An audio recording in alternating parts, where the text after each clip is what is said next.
Hello बच्चों and welcome to study with Unique. आज से बच्चों 18 से 20 दिन बाद बोर्ड के एग्जाम्स है और सब बच्चे बड़े टेंशन में हैं। तो थोड़ी बहुत आपकी चिंता मैं दूर कर देता हूँ। स्टडी विथ यूनिक लेके आ रहा है आपके लिए ज्योमेट्री की थ्योरम सीरीज। ठीक है, मैथ्स टू ज्योमेट्री की थ्योरम सीरीज स्टैंडर्ड 10th के लिए। बेटा ये किसी भी बोर्ड्स के लिए, कोई भी बोर्ड हो आपका इंडिया में, एनसीईआरटी हो, महाराष्ट्र बोर्ड हो, कोई भी बोर्ड हो आपका, जितना ऑल ओवर इंडिया, इसमें थेरम्स जो है बेटा थेरम्स सेम लगेंगे। हर एक जगह थेरम्स जो होते हैं वो सेम होते हैं। ठीक है, अब देखिए बहुत से बच्चों का ज्योमेट्री जो होता है वो कच्चा पक्का होता है, मतलब अच्छे से उन्हें ज्योमेट्री एक तो वो क्लियर नहीं करते हैं बचपन से, इसके कारण उनका थोड़ा वीक होता है। क्योंकि ज्योमेट्री के कॉन्सेप्ट कैसे होते हैं बेटा, रिवाइज होते हैं हर जिस भी क्लास में आप जाओगे तब। अभी देखो आपको 10th में ये जो है ना, ये बहुत सा कंसेप्ट आपको 11th में यूज होगा और 12th में भी बहुत सा यूज होगा। ठीक है, छोटा छोटा कंसेप्ट रहता है, उसे आगे एक्सपांड करते जाते हैं। ओके, तो ज्योमेट्री कैसा होता है बेटा, कंसेप्ट्स और थ्योरम्स इसके ऊपर बेस्ड होता है। तो इसीलिए मैंने लिख लिया है कंसेप्ट्स और थ्योरम्स। देखिए मैं आपको हर एक चैप्टर में इतनी हेल्प करूंगा कि इन 2 से 3 दिनों में मैं पूरे वीडियोस अपलोड कर दूंगा चैनल पे related to all the concepts and theorems.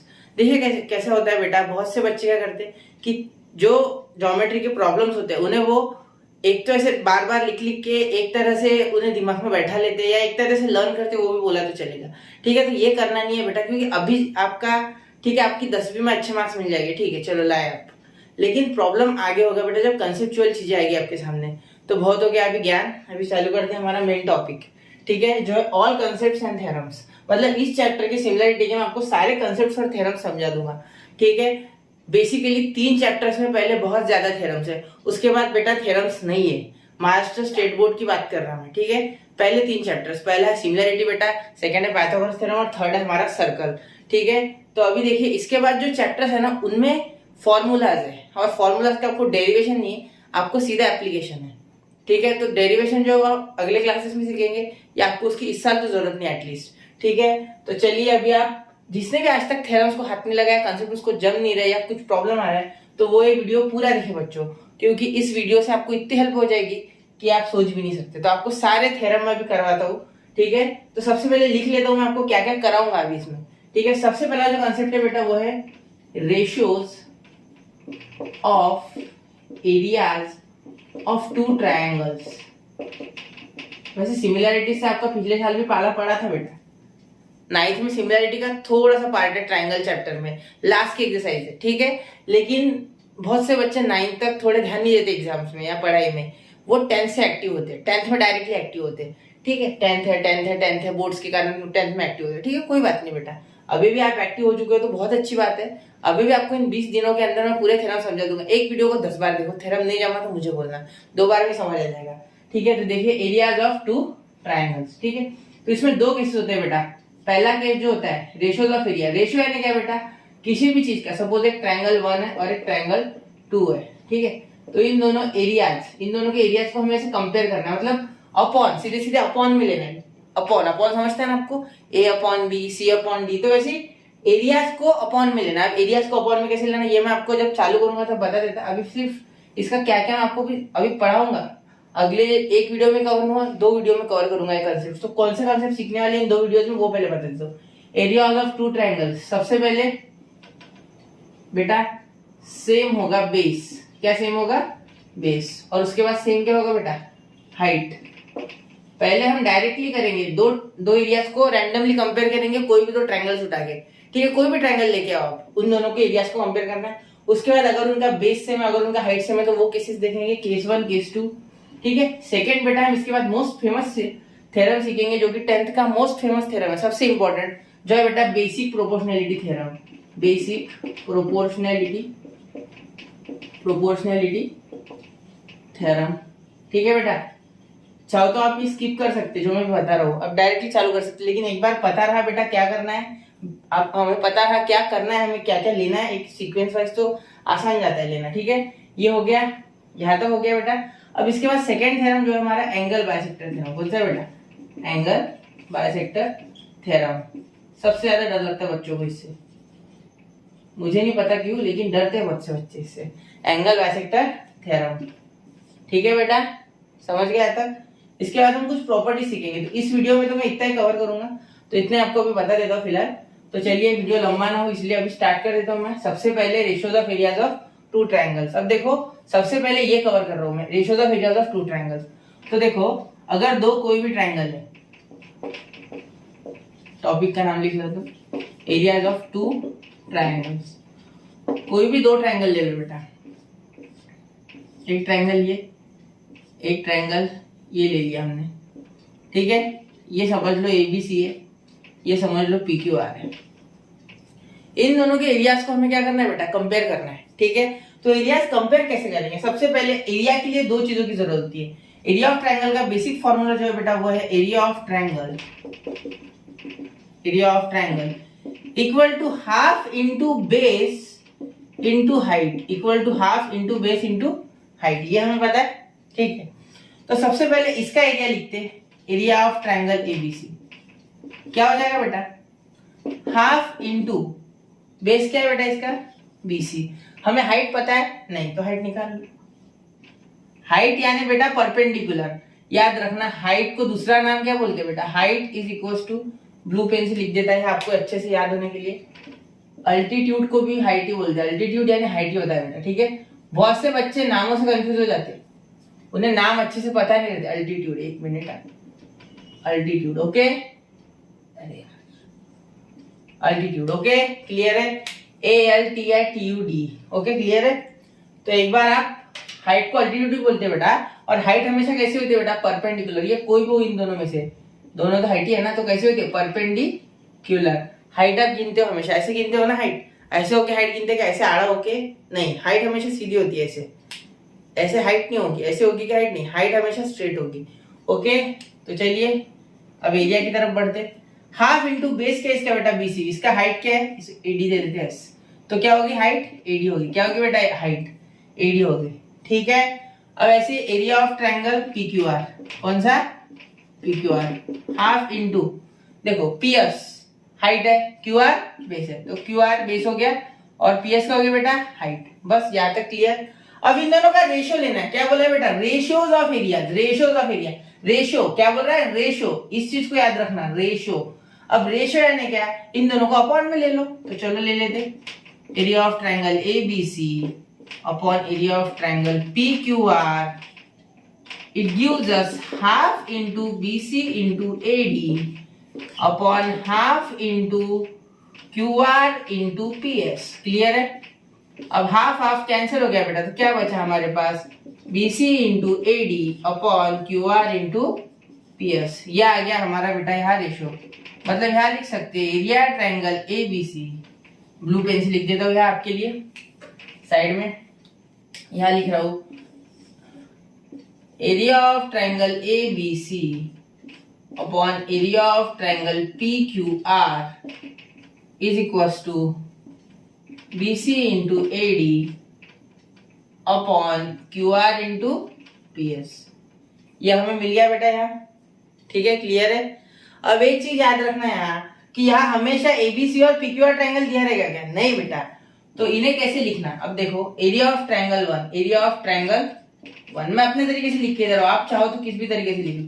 कोई भी ट्रायंगल का नाम हो सकता है random, area of triangle A2, random यानी कुछ भी नाम हो सकता है। इन दोनों ट्रायंगल का कुछ भी नाम हो सकता है। ट्रायंगल 1 ट्रायंगल 2 लिख दिया मैंने, ये 2 बेस पे लिखा है इसके, ये बेस मतलब ये ऐसा है, ठीक है, समझ गए। इसका बेस B1, इसकी हाइट H1 क्योंकि ये ट्रायंगल 1 है, इसका बेस B2, इसकी हाइट H2। ये हो गया हमारा पहला जो कंसेप्ट था, ratios of areas of two triangle. कुछ भी नहीं किया बेटा, टू के any two triangles, any two triangles है, टेक एनी टू ट्रायंगल्स, मतलब कोई भी रैंडम ट्रायंगल उठा लो, कोई भी दो ट्रायंगल, उन दोनों का एरिया लिखो, जो कि फॉर्मूला है half into base into height, वो लगा दो ट्रायंगल का, और उन दोनों का रेशियो निकाल लो। हाफ हाफ कैंसिल हो जाएगा बेटा, क्योंकि सेम कांस्टेंट हो गया ऊपर नीचे, ठीक है। और उनकी जो हाइट्स है और बेस है उनका मल्टीप्लाई ले लो, और उन दोनों में से कोई भी सेम नहीं है फिलहाल, अगले स्टेप में हम किसी भी एक को सेम ले लेंगे। तब तक के लिए ऐसा ही हमारा फॉर्मूला आएगा बेटा, area of triangle 1 upon area of triangle 2 is equals to base of triangle 1 into height of triangle 1 upon base of triangle 2 into height of triangle 2। तो यह हमारा पहला कंसेप्ट होता है बेटा, क्लियर। अब बढ़ते हैं सेकंड कंसेप्ट की ओर। तो देखिए बेटा, अब जो सेकंड कंसेप्ट है वो है हमारा areas of two triangles if bases are equal. यहां लिख देता हूं, अब क्या इक्वल लेंगे हम, बेस इक्वल लेंगे। ये चालू है हमारा, बेसिस आर इक्वल। आपको समझे इसलिए ब्लू पेन से लिख रहा हूं। इस बार बेसिस आर इक्वल मतलब बीसी और क्यूआर आपको इक्वल अज्यूम करना है, ये आपको इक्वल लेना है, इक्वल लेना है। BC is equal to QR. अब देखो बेटा सीधी सी बात है, यहाँ बीसी और क्यूआर अगर इक्वल होगा ये तो सेम होगा बेटा, रेशो में कोई अंतर नहीं, सेम रेशो आएगा। ठीक है, इसमें कोई अंतर नहीं आएगा। सिर्फ यहाँ देखो बेटा बीसी और क्यूआर, अब ऊपर नीचे बीसी और क्यूआर है। देखो कोई भी चीज अगर इक्वल है तो मैं इसको रिप्लेस कर सकता हूँ, इस क्यूआर की जगह मैं बीसी लिख सकता हूँ या बीसी की जगह क्यूआर लिख सकता हूँ। ओके क्लियर है। तो इन दोनों को मैं काटूंगा ऐसे, तो यहाँ भी बीसी और क्यूआर आएगा, फिर नहीं यह कट हो जाएगा। मतलब अगर मैं बेसिस इक्वल लेता हूं तो मेरा रेशो आता है एडी अपॉन पीएस। चेंज क्या हुआ बेटा, सिर्फ चेंज इतना हुआ, ध्यान से देखना। ये देखो सिर्फ बेस इक्वल था तो बेस को हमने, जब हमने रेशो लिया तो बेस को रिप्लेस कर दिया बीसी इक्वल टू क्यूआर। या तो बीसी की जगह क्यूआर लिखो या क्यूआर की जगह बीसी लिखो। ऊपर नीचे इसको काट दो, ठीक है, काट दो, इन दोनों को मार डालो इनको। ठीक है, तो ये दोनों खत्म हो गया, मतलब इतना पूरा पार्ट हमारा खत्म हो गया। तो क्या बचा, एडी अपॉन पीएस। तो सिर्फ एडी अपॉन पीएस। अब एडी क्या है बेटा, हाइट है, और पीएस भी क्या है बेटा, हाइट है। देखो मतलब अगर if the bases of two triangles are equal, if the bases of two triangles are equal then their ratios are equal to their heights. What, अगर बेसिस इक्वल है बेटा तो रेशियो किसको इक्वल होगा, हाइट को। तो चलिए देखते हैं, यहां लिख देता आपके लिए, area of triangle 1 upon area of triangle 2 is equals to H1 upon H2। कब, किस केस में, if bases are equal, if bases are equal। अगर बेसिस इक्वल हो गए तो हाइट के इक्वल होगा उनका रेशो।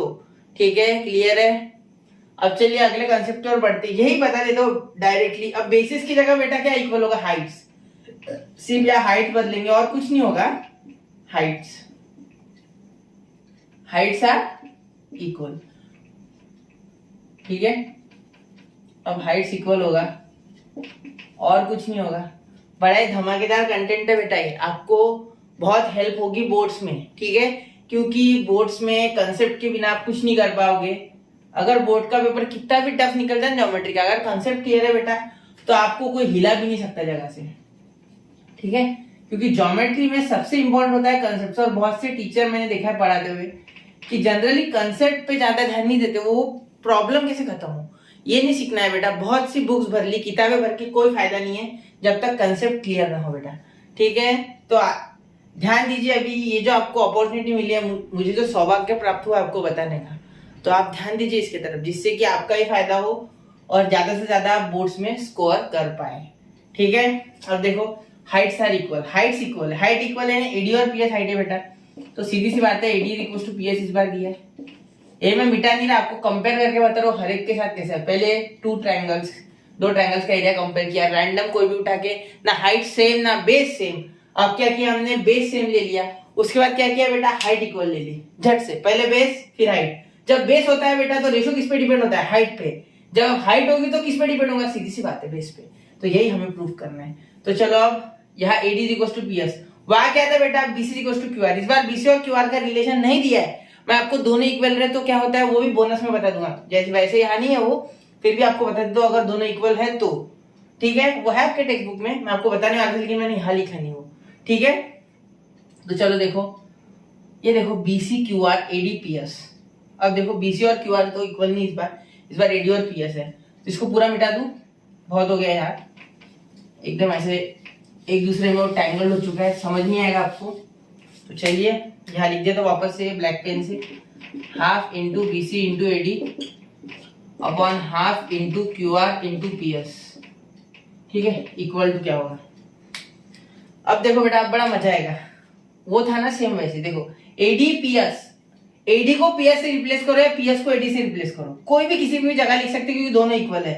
तो मैं पीएस की जगह एडी लिख देता और इन दोनों को ऐसे मार डालता, हो गया, खत्म हो गई ये। तो क्या बचा बेटा, सिर्फ ये तो पहले खत्म थे क्योंकि ये कांस्टेंट है। तो बीसी अपॉन क्यूआर, हमारा आंसर क्या गया बेटा, बीसी अपॉन क्यूआर। इसका मतलब क्या हुआ कि बेस 1 अपॉन बेस 2। तो अगर हाइट्स इक्वल होती है, थोड़ा सा ही चेंज, हाइट्स इक्वल होती है, if heights are equal then, यहाँ तो कुछ ज्यादा मेहनत भी जरूरत नहीं पड़ी, देखो बेस 1 डायरेक्टली इसको h को भी कन्वर्ट करो, बेस 1 अपॉन बेस 2, समझ गए। If in two triangles the heights are equal then their area means their ratios of their areas are equal to their ratios of their bases. If heights are equal and if bases are equal then the ratios are equal to their heights. Means अगर base equal होते हैं तो height पे जो area हमारा उसका ratio equal होगा, और अगर हाइट इक्वल होते हैं तो बेस पे रेशियो इक्वल होगा। ठीक है, समझ गए यहाँ तक। अब अगर दोनों इक्वल है, अगर इन केस दोनों इक्वल है, चलो लिखते हैं अब दोनों, heights and base are both equal, चलो लिखते हैं। अब लास्ट लिखते हैं height and base both are equal. ठीक है, बड़े खतरनाक कंसेप्ट है बेटा, ध्यान दो। देखो BC is equal to QR और AD is equal to PS, दिख रहा है बेटा अच्छे से, क्लियर। तो अब सबको इक्वल ले लिया, अब सब इक्वल हो गए तो सब हो गए चेंज। मैं BC की जगह QR को लिख सकता, QR की जगह BC को लिख सकता है, लेकिन मैं QR की जगह BC लिखता हूँ क्योंकि ऊपर वाले को थोड़ा सा सम्मान दे दो, नीचे वाले को रिप्लेस कर दो। ADP जरूरत नहीं है, मैथ्स के हिसाब से सम्मान दे रहा, मेरे मन से दे रहा। आप चाहे तो ऊपर वाले को सम्मान दो, नीचे वाले को दो, आपकी इच्छा। ADPS, तो ADPS की जगह मैंने AD ऑलरेडी डाल रखा था, तो AD कैंसिल हो गया यहाँ भी, और यहाँ BC भी कैंसिल हो जाएगा, क्लियर। वैसे इसके लिए एक स्पेशल स्टेप करने की आपको कोई जरूरत नहीं, आपको पता है ना BC और QR इक्वल है। अगर सपोज दोनों इक्वल है 2, तो वैसे भी 2 ऊपर नीचे आए तो कट ही जाएगा ना। इसमें बोल रहा है यहाँ नहीं, यहाँ तो मैंने इक्वल लिया इसे। ठीक है, आप अज्यूम करो कि अगर एक नंबर है कोई भी इसके इक्वल हो गए तो दोनों का मैग्नीट्यूड मतलब दोनों की अगर वैल्यू सेम है तो कट जाएगा ना, तो कट गए। तो क्या हमारा रेशियो क्या गया बेटा, ये सब कट गए बेटा। तो बहुत से बच्चे लिखते हैं बड़ा सा 0, नहीं बेटा, डिवाइड में 0 नहीं लिखा जाता। जब भी कोई सेम नंबर एक दूसरे से डिवाइड करते हैं तो बेटा 1 आता है आंसर। क्या आता है? 1। कोई भी दो नंबर अगर अपॉन में सेम है तो 1। बहुत से बच्चे 0 लिखते हैं, इसलिए मैंने बताया। जिनको आता है उनको कोई विषय नहीं है, उनके लिए बहुत ही अच्छी बात, शाबाश बेटा, आपको ऑलरेडी पता है। लेकिन जिसको नहीं पता उसके लिए मैं बता रहा हूँ कि यहाँ क्या हो जाता है बेटा, 1 हो जाता है। क्या हो जाता है? 1। तो इसे 1 लिखना, तो रेशियो क्या आ गया? 1। मतलब अगर मैं यहाँ 1 लिखता हूँ बेटा, इफ हाइट्स एंड, यहाँ क्या लिखो, यहाँ दूसरे से लिख, चलो देखते इसमें भी, heights and bases are equal, दोनों इक्वल। ठीक है, बोथ लिखना, बोथ मत लिखो, समझ जाते हो। 1/1, क्लियर। इसका मतलब इन दोनों का एरिया क्या हो गया बेटा, दोनों का रेशियो अगर 1 आता है तो एरिया इक्वल हो जाएगा। मतलब area of triangle 1 is equal to area of triangle 2। समझ पा रहे हो? ऐसा आपके टेक्स्ट बुक में दिया नहीं है, ये आपको याद रखना है बेटा। खुद के नोट्स बनाओ, जब तक खुद के नोट्स नहीं बनाओगे आपको अच्छे से क्लियर नहीं होगे कंसेप्ट। कोई कितना भी आपको कोई स्पून फीडिंग कर दे, लेकिन जब तक आप खूब मेहनत नहीं करोगे, खुद और खूब मतलब बहुत ज्यादा और खुद, तब तक आपको फल की प्राप्ति नहीं होगी। ठीक है, क्लियर है? यहाँ मैंने आपको एक कंसेप्ट क्लियर करवा दिया। अब मैं बढ़ता हूँ बेसिक प्रोपोर्शनलिटी थ्योरम की ओर। तब तक इसको अच्छे से समझ लो और एक बार रिवाइंड कर लो अगर नहीं समझा तो, क्योंकि एक कंसेप्ट और लाइफ लॉन्ग आपको फायदे, एक कंसेप्ट समझा नहीं तो लाइफ लॉन्ग नुकसान। इसको कभी ना कभी तो सीखना ही है बेटा, अगर पढ़ाई करोगे तो आगे। ठीक है, करेंगे वैसे कोई बात नहीं, बेसिक प्रोपोर्शनलिटी थ्योरम। अब हम इसके ऊपर जाने वाले हैं, तब तक के लिए इसे बस। तो देखो बच्चों, यहाँ हमारा ये कंसेप्ट हो चुका है क्लियर। अब बढ़ते हैं बेसिक प्रोपोर्शनलिटी थ्योरम की ओर। तो ये थ्योरम बेसिकली बेटा जो हमने अभी पढ़ा ना, उसका ये थोड़ा एडवांस वर्जन है। ठीक है, ये थ्योरम में हमें करना क्या है, सबसे पहले तो हम यहाँ एक ट्रायंगल बनाएंगे बेटा। कोई भी ट्रायंगल बना लो, आपके मन से कोई प्रॉब्लम नहीं है, किसी भी तरह का बना सकते। सपोज ऐसा एक ट्रायंगल है, आपने बना लिया। ठीक है, अब इस ट्रायंगल को एक नाम दे दो बेटा, ABC। आपको PQR पसंद है बेटा, कोई बात नहीं, PQR दे दो।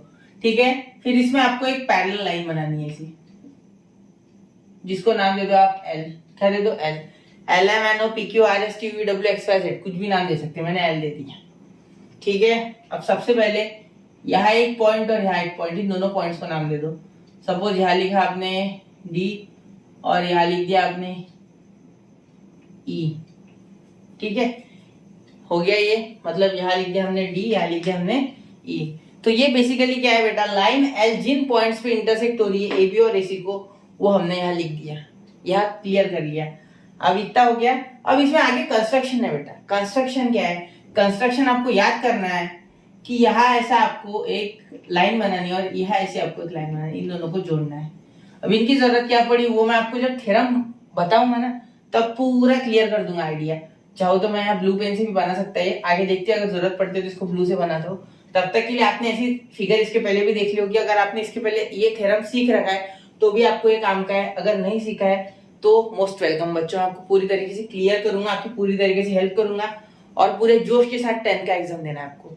ठीक है, तो चलिए शुरू करते हैं। यहाँ तो यहाँ सबसे पहले जो थ्योरम है उसकी फिगर याद होनी चाहिए बेटा। ठीक है, फिगर अच्छे से याद कर लो, फिगर के बिना नहीं होगा थ्योरम। ठीक है, एक स्टेटमेंट आएगा, सिर्फ एक स्टेटमेंट आएगा। सिर्फ जब पेपर दोगे ना एक स्टेटमेंट आएगा। क्या स्टेटमेंट आएगा बेटा? ठीक है, if a line is drawn, मतलब कोई भी एक लाइन अगर एक ट्रायंगल पे हम बना ले और parallel to its third side, मतलब ये थर्ड साइड को ये लाइन एल पैरेलल है और intersecting it's other two sides, मतलब रिमेनिंग जो दो साइड है, देखो ये जो लाइन एल है बीसी को पैरेलल होती है ऐसा बोलता है थ्योरम। और कोई भी साइड हो, बेस से पैरेलल होगी या कोई भी तीसरे साइड से पैरेलल होगी और बाकी दो साइड्स को इंटरसेक्ट कर रही होगी। क्या कर रही होगी? इंटरसेक्ट, मतलब उसे टच होके जा रही है, मतलब इंटरसेक्ट हो रही है। इसे हो रही है बेटा डी पे, इसे हो रही है ई पे, ए बी को डी पे टच कर रही है और एसी को ई पे टच कर रही है। तो हमें प्रूफ ये करना है, कि एडी अपॉन बी डी और ए अपॉन सी ये इक्वल है, मतलब the line divides the two sides जिसे वो इंटरसेक्ट कर रही है, मतलब वो दो साइड जिसे ये लाइन इंटरसेक्ट कर रही है, डिवाइड इन इक्वल रेशियोज। तो वो थ्योरम आपके इसमें अच्छे से दिया है बेटा टेक्स्ट बुक में, एक बार वो पढ़ लेना और वो लर्न कर लेना स्टेटमेंट। ठीक है, तो चलिए शुरू करते हैं। तो सबसे पहले बेटा होता है हमारे पास गिवन। तो गिवन क्या है हमारे पास बेटा? गिवन ही है बेटा ज्योमेट्री का गिवन। सीधी सी बात, गिवन सबसे इंपॉर्टेंट है ज्योमेट्री में। The thing which is important is given. Geometry, G for geometry, G for genius और G for given. याद रखना, गिवन सबसे इंपॉर्टेंट है। अगर गिवन नहीं पता तो कुछ नहीं पता, गिवन समझना चाहिए आपको। गिवन के ऊपर ही गिवन और टू प्रूव ये दोनों ही आपको रास्ता बताएंगे बेटा।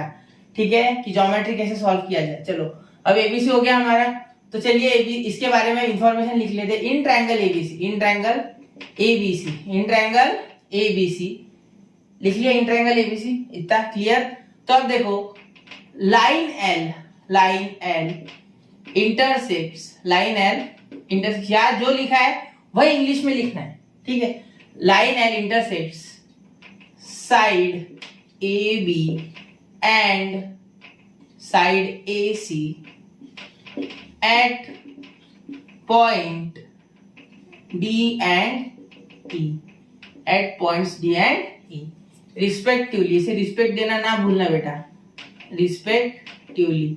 ये ऐसा क्यों लिखते रिस्पेक्टिवली? ये बहुत से बच्चों के मन में सवाल उठ गया होगा अभी। तो देखो साइड ए बी डी के साथ है और ए सी ई के साथ है, ये बताने के लिए।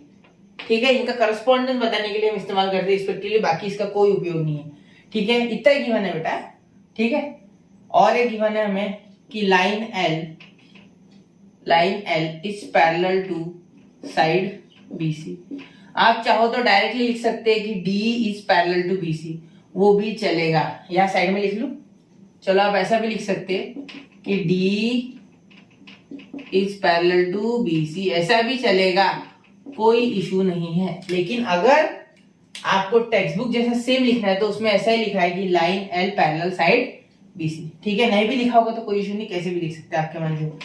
ये थ्योरम पूरे दुनिया में सेम ही होगा बेटा, थ्योरम नहीं बदलते, थ्योरम नहीं बदला करते, क्वेश्चन भी नहीं बदलते। बहुत से क्वेश्चन अगर आप देखोगे एनसीईआरटी स्टेट बोर्ड में सेम ही होते हैं, आसपास कंसेप्चुअली होते हैं, कंसेप्चुअल चेंज होता है थोड़ा बहुत, बाकी क्वेश्चन सेम होते हैं, नंबर्स भी बहुत सी बार इक्वल ही रहते हैं।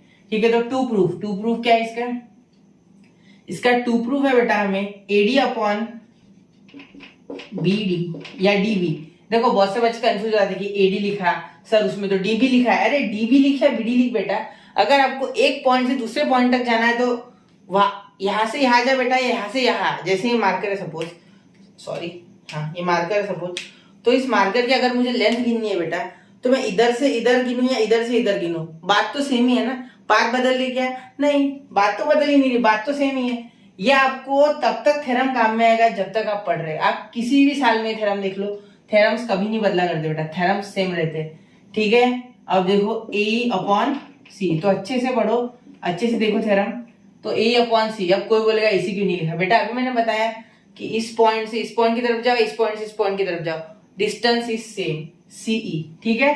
अब इनमें आपको आगे के क्लासेस में ऐसे डायरेक्टली लिखते नहीं आएगा, वो उसके स्पेशल चैप्टर्स होते हैं बेटा, तो वो आपको अभी फिलहाल काम नहीं है। आप सिर्फ इतना समझो कि डिस्टेंस जो होता है बेटा, इधर से इधर जाओ, इधर से इधर जाओ, डिस्टेंस सेम होता है बेटा, डिस्टेंस चेंज होता नहीं है, ठीक है। तो हमें थ्योरम में यही बोला गया था कि एक लाइन थी जो हमने एक ट्रायंगल में से बना दी, कोई भी एक रैंडम ट्रायंगल में से बना दी, और वो लाइन ऐसी थी बेटा कि वो थर्ड जो साइड थी उसकी, जिसके अपोजिट वो लाइन बनी, मतलब अगर ये ट्रायंगल है हमारा तो इसके अपोजिट, बीसी के अपोजिट मतलब बीसी के पैरेलल ये लाइन हमने बनाई, और ये बीसी को पैरेलल है ये लाइन एल, तो लाइन एल जो है वो डी और ई पे इंटरसेक्ट जो हो रही है एबी और एसी को, तो वो जो इंटरसेक्टिंग पॉइंट है, जिस पॉइंट पे इंटरसेक्ट हो रही है, वो इन दोनों को, मतलब ये ए बी और ए सी, इन दोनों पे जिस पॉइंट पे टच हो रही है, उस पॉइंट से लेके इन दोनों के एंड पॉइंट्स तक इक्वल रेशियोज में डिवाइड कर रही है, मतलब AD upon BD is equal to A upon C, ठीक है।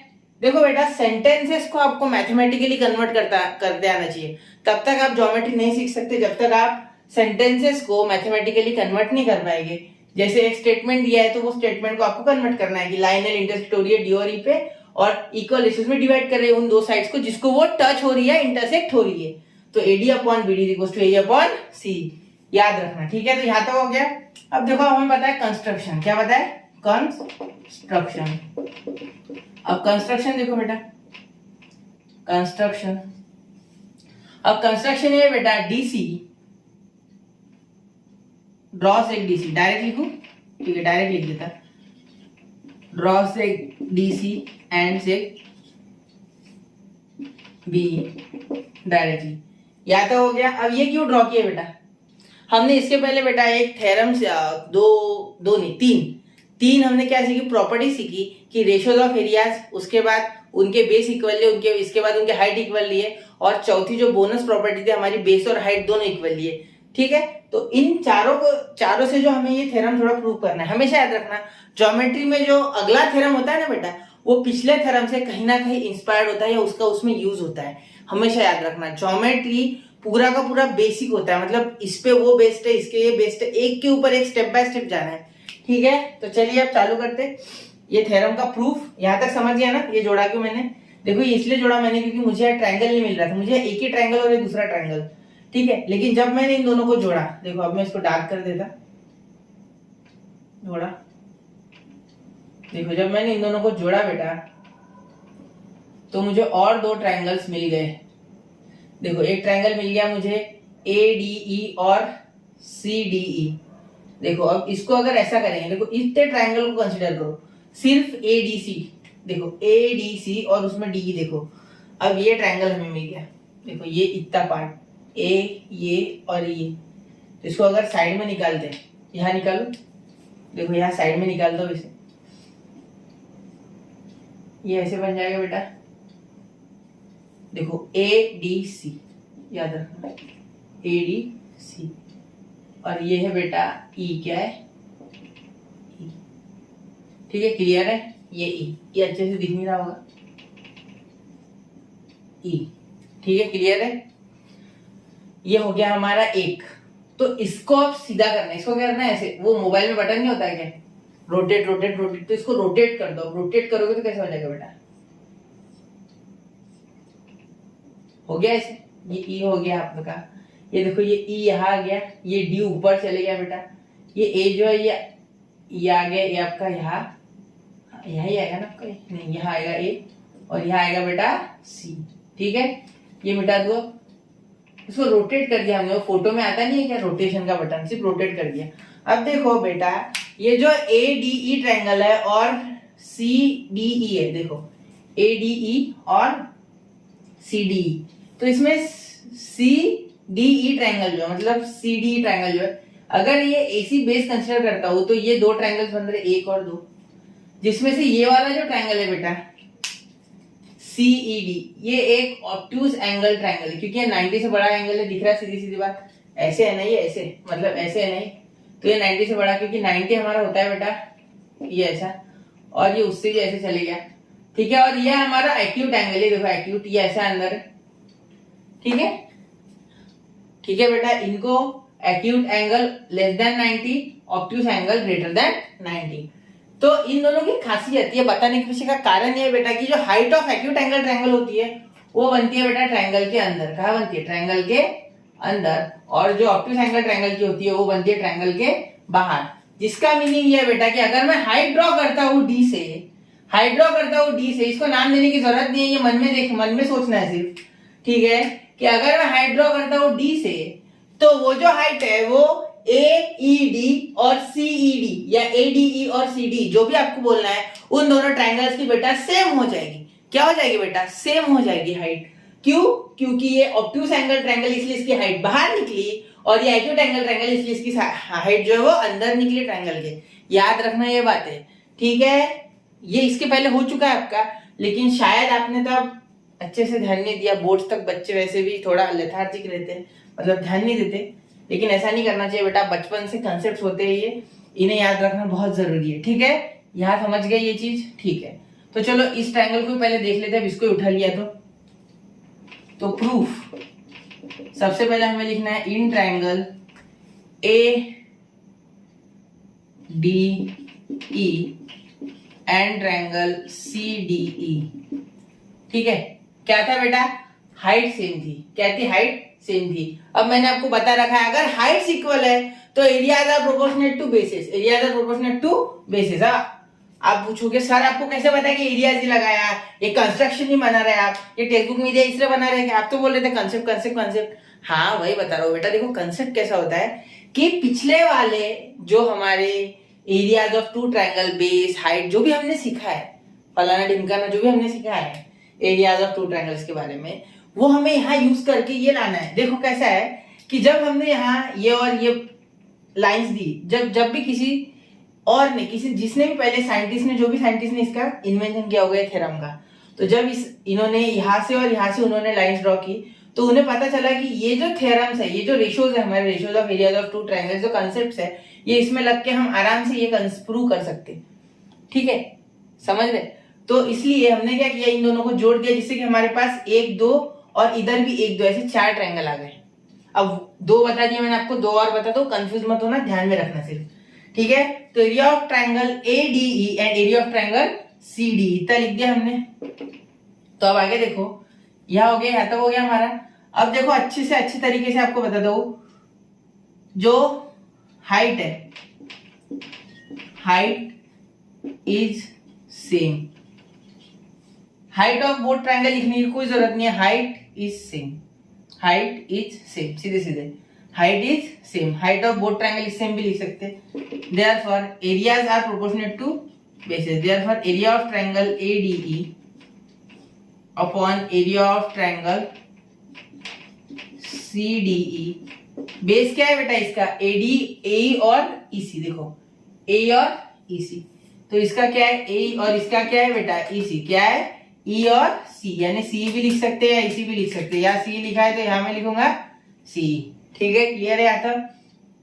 तो इसे दे देखिए बेटा नंबर 1, देखो A और C आ गया हमारे पास, देखो बड़े ही प्यार से आ गया A और C। अब AD और BD की बारी, अब इसके लिए भी सेम मेथड यूज करेंगे। यहाँ तक क्लियर है आपको? यहाँ ऐसे लाइन बना लो, ये मिटा दो क्या बेटा? ये बीच बीच में आ रहा क्योंकि, चलो ये मिटा लेते पहले, चलो कैसे बीच बीच में नहीं आना चाहिए, प्रॉब्लम हो जाएगा, ये समझ गया ना आपको? ठीक है। तो चलो देखो, अब बढ़ते हैं ट्रायंगल AEB की ओर। ये बड़ा ट्रायंगल AEB है, ये इधर वाला हो गया ना बेटा, आप इसको ले लो। आली रे आली आकर तुझी बारी आ गई, आगे उसकी बारी आ गई, ठीक है। देखो AEB, AEB, इसको यहाँ साइड में निकाल लो, यहाँ ये ऐसे बन जाएगी, यहाँ आ जाएगा बेटा D, ठीक है। अब इसको रोटेट करना है, मोबाइल वाला बटन है ना, ठक ठक ठक ठक ठक ठक बजाते हो ना, तो इमेज ऐसे ऐसे ऐसे हो जाती है, वैसे इसकी इमेज ऐसे कर लो। कंसेप्ट कोई भी हो बेटा, आपके हिसाब से आपको कैसे ध्यान रखना है, मेरा काम है आपको अलग अलग तरीके से बताना, मैंने ऐसे याद रखा है। आप किसी और तरीके से भी याद रख सकते हैं, उसमें कोई दोहराई नहीं होती है। आपको समझना चाहिए, आपको फल की प्राप्ति होनी चाहिए, ये बात है। ई यहाँ है, ठीक है, और यहाँ ए और यहाँ बी। क्लियर, समझ गए यहाँ तक? देखो इसको कुछ भी नहीं किया मैंने, सिर्फ ऐसे इसको बाहर निकाला और इसे ऐसे वो मोबाइल वाला बटन आपका रोटेशन का दबाया और इसको ऐसे सीधे कर दिया, इस साइड इसको मूव कर दिया। देखो मैंने एरो भी बताया। तो देखो यहाँ हमारे पास ये इस तरीके से आ गया। तो इस बार ए डी ई हमारा एक्यूट एंगल ट्रायंगल है और बी डी ई हमारा ऑब्ट्यूस एंगल ट्रायंगल है। जो ऑब्ट्यूस एंगल ट्रायंगल होता है ना बेटा, उसका जो हाइट होता है, उसकी जो हाइट होती है बेटा, वो आती है बाहर ट्रायंगल के और एक्यूट एंगल ट्रायंगल के अंदर आती है। ठीक है, तो चलो ब्लैक पेन से हाइट बना लेते हैं। ये बन गई हाइट, तो इसीलिए इन दोनों की भी हाइट क्या हो गई बेटा? कॉन्ग्रुएंट हो गई, सेम हो गई, इक्वल हो गई। आपको क्या बोलना है वो बोलिए। वैसे तो सटीक शब्द है यहाँ कॉमन, क्या है? कॉमन। ठीक है, तो चलिए शुरू करते हैं। इन ट्रायंगल ADE, यहाँ का नाम लिखिए या AED लिखिए, कोई प्रॉब्लम नहीं है बेटा। AED लिखो, ADE लिखो, नाम एक ही होता है ट्रायंगल का।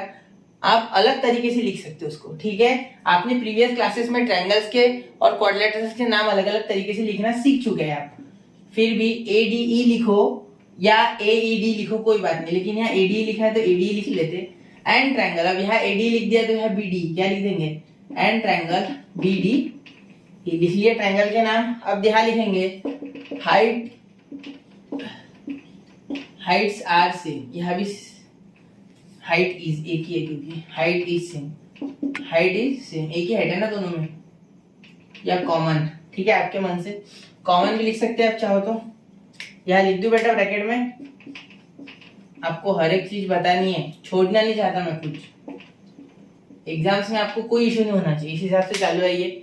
यहाँ तक समझ गए? अब देखो, अब आधे बच्चों को तो आगे का पिक्चर समझ भी गया होगा। बड़े तेज बन रहे हो, ध्यान देना। ज्यादा अगर घाई करोगे, ज्यादा अगर तेजी से दौड़ोगे तो कभी कभी पेट पैर में मोच होने की समस्या होती है। मतलब पूरा ज्ञान ले लो, फिर अपने मन से करो, पूरा इधर देखो, ध्यान अभी कंसंट्रेशन से। Area triangle ADE upon area triangle BD। ठीक है, area triangle AD upon area triangle BD। Height same है बेटा, तो क्या आया? AD upon BD। देखो यहाँ भी क्या चाहिए? AD अपॉन BD, तो यहाँ आ गया AD अपॉन BD। क्लियर है? यहाँ तक AD अपॉन BD हो गया। अब देखो यहाँ बेटा, यहाँ सिर्फ एक ही रोड़ा बचा, एक ही प्रॉब्लम बची। मैं स्पीड से भी ले सकता सब कुछ, लेकिन उसमें कोई मजा नहीं है। बहुत से बच्चे बोल रहे होंगे एक ही थ्योरम के पीछे टाइम पास कर रहा है, वो बात नहीं है, करना होगा। ठीक है, तो देखो अब AD BD ये सेम है। यहाँ पर एक ही चीज हमें रोक रही, इन दोनों के मिलन को, इसके और इसके मिलन को बेटा, एक ही चीज यहाँ रोक रही, वो है बेटा ये CDE और ये BD, क्योंकि AD तो सेम ही है, ये वेरीफाई हो गया, ये सेम है। ये दोनों को इक्वल, अगर राइट हैंड साइड इक्वल कर, मतलब लेफ्ट हैंड साइड अगर इक्वल कर देता हूं तो राइट हैंड साइड इक्वल हो जाएगी, कोई बात नहीं। लेकिन यहाँ लेफ्ट हैंड साइड में एक डिफिकल्टी है बेटा, ये और ये हमें रोक रहा है। तो इन दोनों में कोई कॉमन पॉइंट हाँ है बेटा।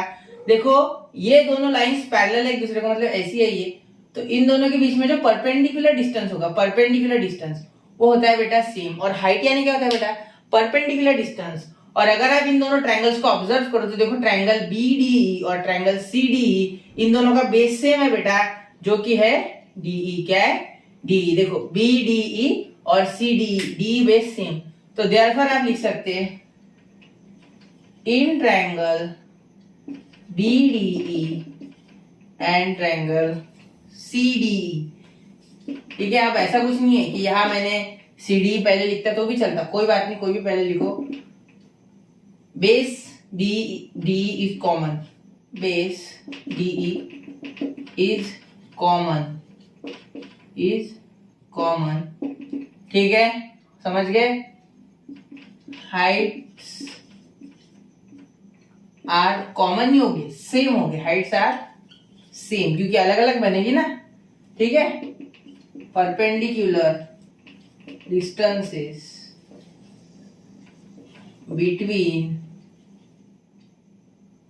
between parallel lines is congruent, या आर कॉन्ग्रुएंट लिख सकते हैं, आर कॉन्ग्रुएंट। देखो इसका मीनिंग क्या हुआ? परपेंडिकुलर को मैंने यहाँ साइन दे दिया। देखो कोई भी दो पैरेलल लाइन ले लो ऐसे और इन दोनों के बीच में बना लो परपेंडिकुलर लाइन, 1000 बना लो, 10,000 बना लो। आपके आगे टाइल देखो, आपके टाइल लगी होगी बेटा, तो टाइल देखना, टाइल के बीच में जो बॉक्सेस होते हैं ना, उनमें हर एक इसके परपेंडिकुलर डिस्टेंसेस सेम होते हैं। जैसे ये दो परपेंडिकुलर डिस्टेंस तो सेम हो गए ना। जैसे यहाँ ये बोर्ड है, यहाँ इसकी ये एक लाइन है, ऐसे इस पे कितने भी स्लिट्स बना लो सबके सेम हो गए ना, सारे के सारे लाइन हाइट सेम होगी, परपेंडिकुलर डिस्टेंसेस सेम होते हैं। ठीक है, तो यहाँ डायरेक्टली लिख सकते हैं therefore area of triangle BDE is congruent to triangle, area of triangle BDE is congruent to triangle CD।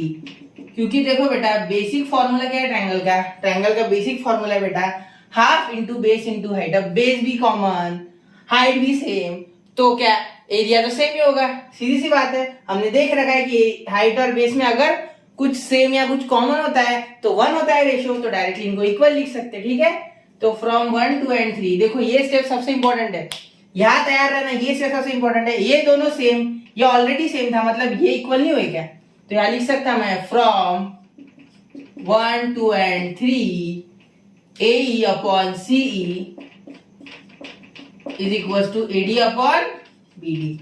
Clear यहाँ तक? या हमारा ये थ्योरम पूरी तरीके से प्रूव होता है। ठीक है, अच्छे से इसको एक बार फिर से रिवाइंड करो, मैंने पूरी तरीके से आपको समझा दिया, जिस भी तरीके से जो भी कंसेप्ट हो सकता था मुझसे वो सारे मैंने क्लियर कर दिए। आप कौन से भी साल में भी ये वीडियो देख रहे होंगे तो आपको ये थ्योरम सेम ही मिलेगा, कोई उसमें दोहराए नहीं है। ठीक है, पूरे मैंने खोल के रख दिए, एक एक परत खोल के रख दी, जैसे प्याज की परत खोलते हैं वैसे। ठीक है, तो अभी अगला थ्योरम जो हमारा वो देखते हैं एंगल बाइसेक्टर थ्योरम। तो देखिए बच्चों, अब यहाँ आ चुका हूं मैं एंगल बाइसेक्टर थ्योरम के साथ। अभी एंगल बाइसेक्टर थ्योरम क्या है, कोई भी एक ट्रायंगल ले लो, उसमें कोई भी एक एंगल बाइसेक्टर बना लो और उसको प्रूव कर दो एंगल बाइसेक्टर थ्योरम।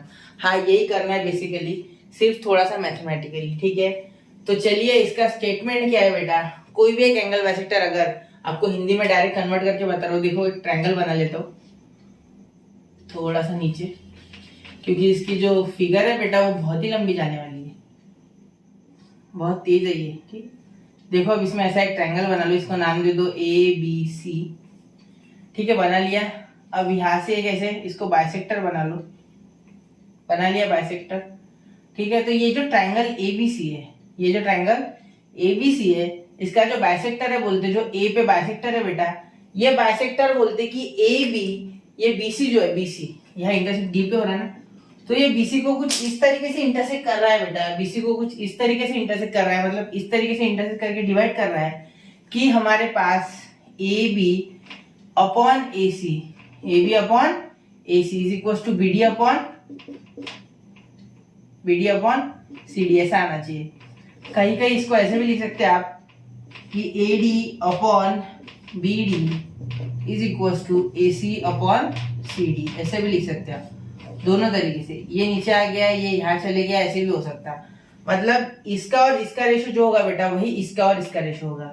ठीक है, मतलब AD लिख दिया क्या मैंने, AD नहीं है, AB है बेटा। ठीक है, AB अपॉन BD, मतलब इन दोनों का जो रेशो होगा वही रेशो AC और CD का होगा। ये हमारा एंगल बाइसेक्टर थ्योरम। ठीक है, मतलब जिस भी लाइन पे, जिस भी साइड पे ट्रायंगल के ये गिरेगा, एंगल बाइसेक्टर गिरेगा, मतलब जो इंटरसेक्ट होगा, ठीक है, उसको, उस सेगमेंट को या उस साइड को इस तरीके से डिवाइड करेगा बेटा ये, कि जो रेशो है वो साइड्स के रेशोज के इक्वल हो जाएगा। मतलब जो रेशो इन दोनों साइड्स का वही रेशो इन दोनों बाइसेक्ट हुए जो दो पार्ट्स है, एक जिसपे एंगल बाइसेक्टर गिर रहा उसके भी, मतलब AB upon AC is equal to BD upon CD, ऐसा भी लिख सकते हैं आप। ठीक है, या ऐसे लिख सकते हैं कि AB upon BD is equal to AC upon CD, ये दोनों तरीके सही है। ठीक है, सिर्फ यहाँ BD लाना है आपको, देखो मैंने यहाँ करके बताया आपको, AC अपॉन CD, ये दोनों तरीके से आप इसे लिख सकते हैं। ठीक है, क्लियर है यहाँ तक? चलो ठीक है, फिर चलिए फिर शुरू करता हूँ। ये मिटा दूं? ठीक है, ये नहीं मिटाता, ये हमें सेम होना, इसमें कोई चेंजेस नहीं है, सिर्फ इसमें कंस्ट्रक्शन है बेटा। देखो इसकी कंस्ट्रक्शन बड़ी ही आधुनिक है, ऐसा बोल सकते हैं, याद नहीं रहती बहुत से बच्चों को। तो कुछ भी नहीं, ऐसा बना लिया। अब इसमें कंस्ट्रक्शन क्या है, ये ऐसे बनाना है हमें, एक्सटेंड, इसको एक्सटेंड कर दो अप टू कोई भी पॉइंट, अब इसको एक्सटेंड करके रहने दो, ये इंटरसेक्ट करना है। और एडी को पैरेलल एक बनाना है, एडी को पैरेलल एक ऐसी लाइन बनानी है जो कि एडी को तो पैरेलल हो, ऐसी लाइन बनानी जो एडी को पैरेलल हो, एडी को पैरेलल हो, याद रखना, मैं वापस से बोल रहा हूं, एडी को पैरेलल हो, एडी को पैरेलल हो, एडी को पैरेलल हो, ठीक है। एडी को पैरेलल होनी चाहिए वो लाइन, और इस तरीके से बनाना है कि इसको इंटरसेक्ट होनी चाहिए, इसको इंटरसेक्ट होनी चाहिए। तो ये दोनों सपोज यहाँ पॉइंट दे देते ई पे इंटरसेक्ट हो रहे हैं, किस पॉइंट पे, ई पे इंटरसेक्ट हो रहे हैं, ठीक है। अब यहाँ कुछ सिमिलर दिख रहा है बेटा, हाँ दिख रहा है, देखो ये दोनों पैरेलल है, ये और ये पैरेलल है, और पैरेलल जब होते हैं ना बेटा, तो in that case we can apply BPT, basic proportionality theorem. Clear है, समझ पा रहे हो ना। देखो ये ब्लू पेन से बताता हूं आपको, देखो ये और ये पैरेलल है, मतलब ये इस तरीके से है कुछ, तो बीपीटी लग जाएगा ना, ये और ये और ये डिवाइड करनी है ना ये बीच वाली लाइन, तो इसका इन दोनों का रेशियो इज इक्वल टू इन दोनों का रेशियो, समझ पा रहे हो, X Y A B, X upon Y is equal to A upon B, ठीक है। अब जिसको एक्स वाई ए बी की थ्योरी में समझे ना वो लोड मत लो, उसका लोड मैं अभी उठाता हूँ, रुको, चिंता मत करो तुम, मैं हूँ आपके लिए बच्चों, टेंशन मत लो। अभी बताऊं, चालू करूं, इतना समझ गया कि ये पैरेलल क्यों बना है, क्योंकि मैंने आपको पहले बताया ज्योमेट्री डिपेंड्स, और बीपीटी अब इसमें लगने वाला है, ठीक है। ये 15 मिनट में रैप अप करता है थ्योरम, सिर्फ थोड़ा ध्यान देना, बीपीटी आपको ऑलरेडी आता है। बीपीटी जब भी किसी एक ट्रायंगल में एक पैरेलल लाइन निकालो उसके तीसरे लाइन से, मतलब देखो कोई भी एक ट्रायंगल हो उसमें एक अगर आप पैरेलल लाइन निकालो उसके तीसरे साइड को इस तरीके से कि इन दोनों को बाइसेक्ट हो रहा हो, तो इस केस में जो बाइसेक्ट हो रही है उन दोनों लाइंस का जो पॉइंट होता है, वो जो पॉइंट जिस पे टच हो रही है वो जिस रेशो में डिवाइड करेगा इस वाले लाइन को, उसी इस लाइन को उसी रेशो में डिवाइड करेगा, उन दोनों का रेशो इक्वल होता है, ठीक है। मैं आपको बड़े लंबे चौड़े तरीके से बताना समझ रहा हूं मैं, लेकिन ये जरूरी है, ठीक है, समझ गए इतना। चलो फिर इसको चालू कर देते हैं इस थ्योरम को। ये समझ गया ना आपको, कंस्ट्रक्शन ये मैंने एक्सटेंड कर दिया अप टू पॉइंट ई, और एडी और ईसी मैंने पैरेलल बनाई, ये इसी ऐसा कंस्ट्रक्शन किया कि इसको पैरेलल है, क्यों, क्योंकि हमें यहाँ बीपीटी लगना चाहिए, ऐसा हमें पता है पहले से, क्योंकि पिछला थ्योरम यूज होना बहुत जरूरी है, ठीक है। गिवन, अब गिवन क्या है बेटा, चलो लिख लेते, in triangle ABC, in triangle ABC given लिखना है सिर्फ, सेगमेंट एडी या रे एडी कुछ भी लिख सकते हैं, segment AD bisects angle BAC, angle BAC, segment AD bisects angle BAC. यहां तक समझ गए, यहां तक समझ गए, एंगल बाइसेक्टर वगैरह लिखने की कोई जरूरत नहीं, डायरेक्ट लिख सकते हैं, ठीक है। अब इतना हो गया, अब सीधा लिख सकते हैं टू प्रूव। अब क्या लिखेंगे, टू प्रूव, गिवन इतना ही है सिर्फ, हाँ। टू प्रूव क्या है बेटा, ए बी अपॉन ए सी, या लिख सकते हैं ए बी अपॉन ए सी लिखो, ठीक है। ए बी अपॉन ए सी आपको मैंने वैसे समझा दिया कि दोनों इक्वल क्यों है, जो साइड्स का रेशो उसके रेशो में ये डी पॉइंट इन दोनों को डिवाइड करना, मतलब ए बी ए सी का जो भी रेशो निकलेगा वही बी डी और सी डी का निकलेगा, वही बी डी और सी डी का निकलेगा। क्लियर है यहाँ तक, चलो ठीक है। तो अब कंस्ट्रक्शन लिख लेते बेटा, कंस्ट्रक्शन के बिना तो हमारा कुछ नहीं हो सकता, क्योंकि इसमें जो इंफॉर्मेशन दी है उसके भरोसे प्रूव नहीं होगा ये, तो कंस्ट्रक्शन एक्सटेंड लिखो, ठीक है, extend B A up to E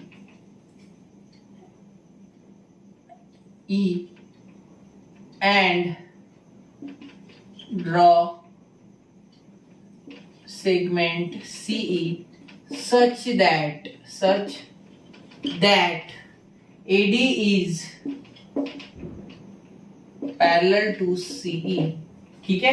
AD और CE क्या हो जाएगा, पैरेलल। आप चाहे तो extend BA up to E, अब मैंने B इसलिए लिखा क्योंकि A साइड से हो रहा है, AB भी लिख सकते हैं, कोई बात नहीं, ठीक है, समझ पा रहे हो, ठीक है।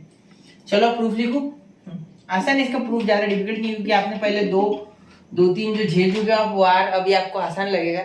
जो तुम्हारा टॉर्चर है वो मेरा वार्म अप है, ऐसे बोल सकते हैं आप इसमें आप, ठीक है। अगर आपको पहले थ्योरम्स आते होंगे तो, अब क्योंकि आपको मैंने पहले ऑलरेडी बता दिया, थोड़े बहुत कंसेप्ट्स आपके क्लियर हो चुके हैं, तो चलिए स्टार्ट करता हूँ, बोल बच्चन भी बंद करता हूँ। तो प्रूफ क्या है बेटा, सबसे पहले तो बीपीटी दिख रहा भाई, वो लगाता हूँ, बाकी कुछ लगे ना लगे, बीपीटी तो लगाना ही है, खैर बाकी सब जाने दो। इन ट्रायंगल एबीसी लिख लो डायरेक्ट, बस दिमाग नहीं लगाना, एबीसी लिखना है नहीं बेटा, एबीई लिखना है इस बार, समझ पा रहे हो ना क्या बोल रहा हूँ, समझ पा रहे हो, एबीसी नहीं लिखना है, एबीसी में बेटा ई नहीं आ रहा है, और ए बी सी इतू सा ट्राइंगल है, इसमें कहाँ पैरेलल लाइन दिख रही, कहाँ लगाया गया है बेटी, ए हमें ए बी, ए तो होना ही नहीं, हमें यहाँ ए होना ही नहीं, हमें चाहिए ई बी सी, क्या ई बी सी, तो ई तो आ गया, अब सी लिख देता है, in triangle C B E, ऐसा लिख सकते हैं, in triangle C B E या बी सी ई लिखते हैं, बी सी ई लिखते, कहाँ लिखते, बी सी ई। अब ये जो ट्राइंगल बी सी है, इसमें देखो बेटा बीपीटी कैसे लगाएंगे, AD is parallel to C, AD is parallel to C, ये कंस्ट्रक्शन लिख लेंगे हम, कोई बात नहीं उसमें, कंस्ट्रक्शन कंस्ट्रक्शन, ठीक है। चलिए अब यहाँ क्या लगा सकते हैं हम, BPT directly by BPT, basic proportionality theorem, पूरा लिखने की जरूरत नहीं, डायरेक्ट बीपीटी लिखो। अब बेसिक प्रोपोर्शनैलिटी थ्योरम है तो इसमें एक चीज तो बड़ी कॉमन है कि बी ए अपॉन ए, मतलब A B upon A is equals to A D B D upon C D. अरे ये क्या जादू, अला देखो एडी और बीडी आ गया, एबी भी आ गया, सिर्फ एसी नहीं आया यार, ये ए ही बड़ा प्रॉब्लम दे रहा है, ये ए ही अटका है, ए के कारण पूरा प्रॉब्लम अटक गया। अब आपको फोकस एक ही चीज पे करना है कि ए को कैसे हटाया जाए और एसी को कैसे इसकी जगह पे लाया जाए, मतलब हमारा टारगेट अब बन चुका है बेटा, एसी इज इक्वल्स टू ए, ये हमें प्रूव करना है, ये हमारा नया एम बन चुका है, एम टारगेट जो भी आपको बोलना है वो, तो बस जुट जाओ काम में। तो पूरा ये जो साइड है इसमें लग जाएगा हमें ये। अब देखो कहाँ होता है ये ए ई, और कौन सा बोला था मैंने, ए और ए सी, तो ए सी ए इक्वल करना है। अभी इक्वल कब होगा बेटा, अगर यहां बना दे तो, अगर मैं ये दो नोड एंगल्स को इक्वल करता हूं, अगर मैं इस ए सी ई ट्राइंगल को बोलता हूं कि this is an isosceles triangle, अगर आइसोसेलेस ट्राइंगल बनता है तो उसकी जो एंगल इक्वल है, जो कॉन्ग्रुएंट है, उन दोनों के अपोजिट जो साइड्स है बेटा वो इक्वल हो जाएगी। यहां तक तो क्लियर है, वो साइड्स इक्वल हो जाएगी ना, साइड ए और ए सी इक्वल हो जाएंगे, क्लियर है यहाँ तक? हाँ सर क्लियर है, ठीक है। आइसोसेलेस ट्राइंगल जिसको नहीं पता उसके लिए बता देता हूँ, इसकी दो साइड्स होती है बेटा इक्वल, ब्लू पेन से बनाता है, ये और ये साइड होती है बेटा इक्वल। अगर ये दोनों को इक्वल प्रूफ करना है तो करो ना, फिर अगर इक्वल प्रूफ हो जाते हैं ना बेटा वो, तो हम सीधा लिख सकते हैं कि ए की जगह पे ए सी। और ऐसा कब होगा, ये दोनों साइड्स इक्वल कब हो गए, जब इनके एंगल्स इक्वल हो गए। अब एंगल्स कौन से है बेटा, ए सी ई, और एक मिल रहा है हमें ए ई सी, ठीक है।